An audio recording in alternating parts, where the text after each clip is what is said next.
On this topic, we're delighted to be joined by Ambassador Soad Shalaby, former assistant to the foreign minister. Good afternoon, Ambassador Soad. Good afternoon. Ambassador Soad, how do you weigh the importance of the conference of the Sudanese political and civil forces that is meeting in Cairo and its importance to the Sudanese crisis? This issue of the Sudanese crisis is on the top agenda of our political relations and political international relations, and that is why the first topic on the agenda of the new minister Badr Abdel-Asi, new minister of foreign affairs, he has put the priority on his agenda to meet with the Sudanese leaders and to try to urgently ask them all to stop the bloodshed and stop the war in Sudan, and he asked them for immediate and sustainable ceasefire in order to give way to the coordinated humanitarian response. Mm-hmm. That means that Egypt is very involved in the Sudanese crisis, in the Sudanese solution to the problem. It has to be Sudanese led by their own people, there has to be a unified Sudanese armed forces. There has to be a Sudanese solution to their problem. They have to unify their vision to overcome this crisis. Great. Well, Ambassador Shalaby, how do you weigh the role of Egypt so far in the Sudanese crisis, in trying to resolve the Sudanese crisis?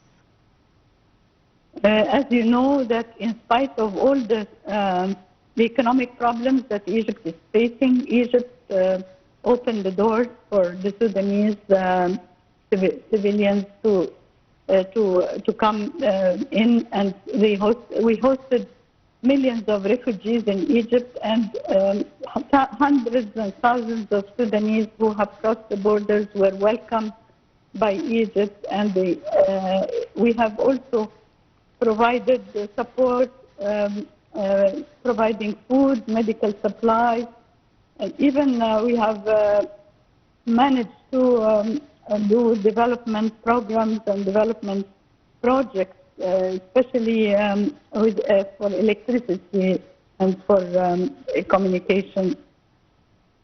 So we are very much involved in the Sudanese crisis. Mm-hmm. How do you weigh the impact of the Sudanese crisis on stability in the Middle East region? Of course, Sudan is our neighbor, our southern neighbor, and it is part of our security, regional security. It's together with Libya, together with Chad and other countries in the region. So it is very important that the war is stopped sooner, not later. And of course, the bloodshed is having a terrible impact on the Sudanese themselves. But we are trying, Egypt, and with all the national actors and with the regional actors, to find a lasting solution and inclusive, so that it respects the Sudanese sovereignty, it respects the territorial integrity, and it keeps all the foreign actors out, not to be interfering in the Sudanese internal affairs. Yes. So that is the main reason Egypt has been involving itself, and this was highlighted by Minister Abdel-Asi in the conference yesterday, where he emphasized that the conflict is primarily a Sudanese issue, and the future political process should be inclusive, and it should be having all the national actors involved. Mm-hmm. Great.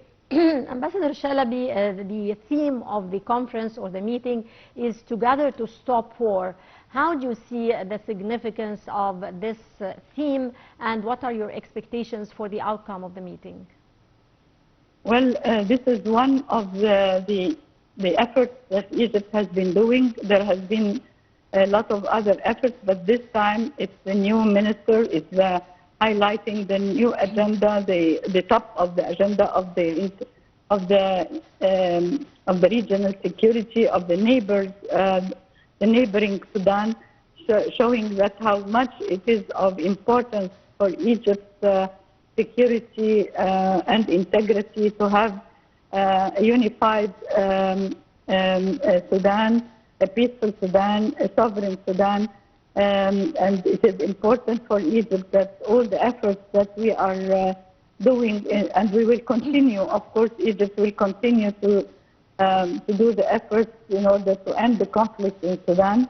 And even the Minister Abdelati expressed the hope that all the participants should unify their vision and their efforts in order to overcome this crisis. This crisis has a lot of implications on Egypt, on the region, on all the neighbors.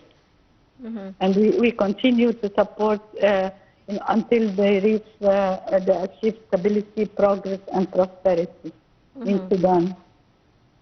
Great. Well, I would like to thank you so much, Ambassador Soad Shalaby, former assistant to the Foreign Minister. Many thanks for your insight. And dear viewers, now we move on to our next report on the Hijri year. The Hijri New Year comes with warm celebrations. Unlike the Gregorian, which has 365 or 366 days, the Islamic year has minimum 354 days. This is because the Hijri calendar follows the movements of the moon. The story of the Hijra started when the persecution